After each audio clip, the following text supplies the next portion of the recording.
ഇന്ന് ഞാൻ കുറേ പൂക്കൾ എടുത്തിട്ടുണ്ട്. അതായത് റോസ്, കാർണേഷൻ, ക്രിസാന്തമം, പിന്നെ ജിപ്സം, പിന്നെ കുറേ ഇലകൾ, ഇതൊക്കെ കൂടെ ചേർത്ത് ഒരു ബൊക്കെ ഉണ്ടാക്കാനാണ് ഞാൻ പ്ലാൻ ചെയ്യുന്നത്. അപ്പോൾ അത് വെറുതെ ഒരു ബൊക്കെയല്ല, കാർ ഡെക്കറേഷന് വേണ്ടിയിട്ടുള്ള ഒരു ബൊക്കെയാണ് കേട്ടോ. കാറിൽ ഫ്രണ്ടിൽ ഫിക്സ് ചെയ്യാനായിട്ട് അതിന് ഞാൻ പൂക്കളെല്ലാം എടുത്ത് വെച്ചിട്ടുണ്ട്. ഇതാണ് അതിൻ്റെ ഫ്രെയിം കേട്ടോ. ഇതിനടിയിൽ ഡബിൾ സൈഡ് ടേപ്പ് ഒട്ടിച്ചെടുത്തിട്ടുണ്ട്. ഇനി നമുക്ക് ഈ ഫ്രെയിമിലോട്ട് നമ്മുടെ പൂക്കളൊക്കെ ഒന്ന് അറേഞ്ച് ചെയ്ത് കൊടുക്കാം. വെറൈറ്റി ഒന്നും അല്ല കേട്ടോ, സാധാരണ നമ്മൾ കണ്ടുവരുന്ന രീതിയിലുള്ള ഒരു ബൊക്കെ തന്നെയാണ്. പിന്നെ എല്ലാ പൂക്കളും ഞാനിതിൽ ആഡ് ചെയ്യുന്നു എന്നുള്ളത് മാത്രമേ ഉള്ളൂ.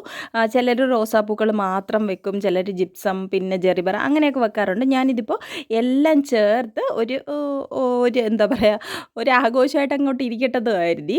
അപ്പോൾ ഞാൻ ആദ്യമായിട്ട് ഇലകളൊക്കെ അത് കൂടെ ഒന്ന് ഫിക്സ് ചെയ്യുകയാണ്. അതായത് ഒരു ഫ്രെയിം പോലെ നമുക്കിങ്ങനെ ഇലകൾ കറക്റ്റ് ഒരു ഷേപ്പിന് വെച്ച് പിടിപ്പിച്ച് കഴിഞ്ഞാൽ പിന്നെ നമുക്ക് പൂക്കളൊക്കെ അറേഞ്ച് ചെയ്യാൻ വളരെ ഈസി ആയിരിക്കും. അങ്ങനെ ഞാൻ 2 വെറൈറ്റിയിലുള്ള ഇല ഫിക്സ് ചെയ്ത് കഴിഞ്ഞു. ഇനി നമുക്ക് ഉള്ള പൂക്കൾ അതിൻ്റേതായ ഒരു ക്രമത്തിൽ നമുക്കൊന്ന് വെച്ച് പിടിപ്പിക്കാം. ഞാനൊരു ഹാർട്ടിൻ്റെ ഒരു ഷേപ്പ് ഉണ്ടല്ലോ, നമ്മൾ സാധാരണ ഒരു ബൊക്കെ, ഹാൻഡ് ബൊക്കെ, അതായത് ബ്രൈഡൽ ബൊക്കെയൊക്കെ ഉള്ള ഒരു ഷേപ്പ് ഉണ്ടല്ലോ, ആ ഒരു ഷേപ്പിനാണ് ഞാനിത് അറേഞ്ച് ചെയ്യാൻ പോകുന്നത്.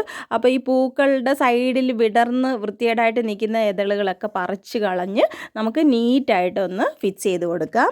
പിന്നെ പലരും എന്നോട് ചോദിക്കാറുണ്ട് ഇതുപോലത്തെ ഫ്ലവർ അറേഞ്ച്മെൻറ്റ്. പിന്നെ ഞാനിങ്ങനെ ഓരോ വീഡിയോസൊക്കെ ഇടുമ്പോൾ അതൊക്കെ ഞാൻ പഠിച്ചതാണോ, എവിടുന്നാണ് പഠിച്ചത് എന്നൊക്കെ പറഞ്ഞ് ചോദിക്കാറുണ്ട്. സത്യം പറഞ്ഞാൽ ഞാനൊന്നും തന്നെ പഠിച്ചതല്ല. ഞാൻ ആദ്യമായിട്ട് ഒരു കല്യാണത്തിൻ്റെ ഒരു അറേഞ്ച്മെൻറ്റ് അല്ലെങ്കിൽ ഡെക്കറേഷനൊക്കെ ചെയ്തത് എന്ന് പറയുന്നത് എൻ്റെ കല്യാണത്തിന് തന്നെയായിരുന്നു കേട്ടോ. അതായത് പള്ളിയിൽ ആൾട്ടർ അലങ്കരിച്ചത് മുതൽ പിന്നെ എൻ്റെ ഹാരം, എൻ്റെ ബൊക്കെ, എൻ്റെ ചേട്ടന് കൊടുക്കേണ്ട ബൊക്കെ, സ്വീകരണ ബൊക്കെ, പിന്നെ വണ്ടി അലങ്കരിച്ച്, ഇങ്ങനെ തുടങ്ങിയ എല്ലാ പണികളും എൻ്റെ കല്യാണത്തിന് ഞാൻ തന്നെയാണ് ചെയ്തത്. പിന്നെ അന്നത്തെ കാലത്ത് ഇതുപോലെ ഫോട്ടോസ് എടുക്കുകയോ അതുപോലെ വീഡിയോ എടുത്ത് ഫേസ്ബുക്കിൽ പോസ്റ്റ് ചെയ്യുകയോ ഒന്നും ചെയ്തിട്ടില്ല. അത് കാരണം ആരും അറിഞ്ഞിട്ടില്ല. അതുപോലെ എൻ്റെ ആങ്ങളയുടെ കല്യാണം വന്നപ്പോഴും ഞാൻ തന്നെയാണ് എല്ലാം ചെയ്തത്, അതും ആരും അറിഞ്ഞിട്ടില്ല. പിന്നെ ഞാൻ ഇപ്പോൾ ചെറുതായിട്ടൊക്കെ ഇങ്ങനെ ചെയ്യുന്നതാണ് ഓരോരുത്തർ കാണുന്നതും ചോദിക്കുന്നതും.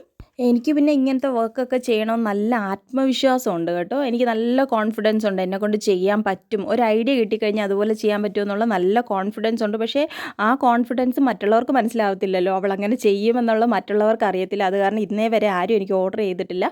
അതുകൊണ്ടാണ് ഞാൻ എൻ്റെ കല്യാണത്തിനും എൻ്റെ ആങ്ങളയുടെ കല്യാണത്തിന് ഞാൻ ചെയ്തത്. കാരണം അത് വേറെ ആരും ഓർഡർ തരണ്ടല്ലോ, നമ്മൾ തന്നെ ചെയ്യുമല്ലേ, ആ ഒരു ധൈര്യത്തിലാണ് ഞാൻ ചെയ്തു തുടങ്ങിയത്. പക്ഷേ ഇപ്പോൾ എനിക്ക് കുറച്ച് ഓർഡേഴ്സൊക്കെ കിട്ടാറുണ്ട്. ഫാമിലിയിലാണെങ്കിലും ഇപ്പോഴാണ് ഓരോരുത്തർ അറിഞ്ഞു വരുന്നത് ഞാനിങ്ങനെയൊക്കെ ചെയ്യുന്നുണ്ട്, ചെയ്യാൻ അറിയാമെന്നുള്ള കാര്യം.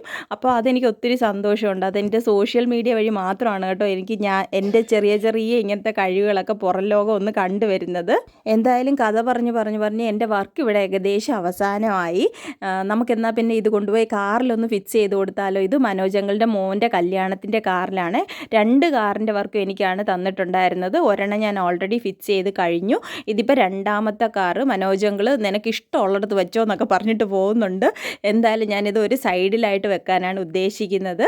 അപ്പോൾ നിങ്ങൾക്കെല്ലാവർക്കും എൻ്റെ ഈ ഒരു ചെറിയ ഫ്ലവർ അറേഞ്ച്മെൻറ്റ് ഇഷ്ടപ്പെട്ട് കാണുമെന്ന് പ്രതീക്ഷിക്കുന്നു. ഇതിലിനി വേറെ പണിയൊന്നുമില്ല. നമ്മുടെ ആ ഫ്രെയിമിൻ്റെ അടിവശത്ത് ഒട്ടിച്ചിരുന്ന ആ ഡബിൾ സൈഡ് സെല്ലോ ടേപ്പിൻ്റെ ആ ഒരു സ്റ്റിക്കർ ഇളക്കി കളഞ്ഞിട്ട് നമുക്കിവിടെ അങ്ങ് ഒട്ടിച്ചു പിടിപ്പിച്ചാൽ മതി. വേറെ ഒരു പരിപാടിയില്ല. അപ്പം ഞാൻ അതുകൂടെ ഒന്ന് ചെയ്തോട്ടെ. അപ്പോൾ ഇത്രയൊക്കെ ഉള്ളൂ ഇന്നത്തെ വീഡിയോ. എൻ്റെ ഇന്നത്തെ വീഡിയോ ഇഷ്ടപ്പെട്ടിട്ടുള്ളവർ തീർച്ചയായിട്ടും ഒന്ന് ലൈക്ക് ചെയ്യാനും ഷെയർ ചെയ്യാനും കമൻറ്റ് ചെയ്യാനും ഒക്കെ ഒന്ന് ഓർക്കണേ. അതുപോലെ സബ്സ്ക്രൈബ് ചെയ്യാതെയോ അല്ലെങ്കിൽ ഫോളോ ചെയ്യാതെ ആരെങ്കിലുമൊക്കെ ഒന്ന് കാണുന്നുണ്ടെങ്കിൽ തീർച്ചയായിട്ടും ഒന്ന് ഫോളോ ചെയ്യുകയൊക്കെ ചെയ്യണേ. അപ്പോൾ മറ്റൊരു വീഡിയോയുമായി വീണ്ടും വരാം. അതിനു മുമ്പായിട്ട് ഫോട്ടോ എടുത്ത്, അതായത് കല്യാണത്തിന് പോയിട്ട് ഫോട്ടോ എടുത്ത് 2-3 ക്ലിപ്പ് ഇട്ടില്ലെങ്കിൽ മോശമല്ലേ. എന്നാൽ പിന്നെ അത്രയൊക്കെ ഉള്ളൂ ഇന്നത്തെ വീഡിയോ. Thanks for watching.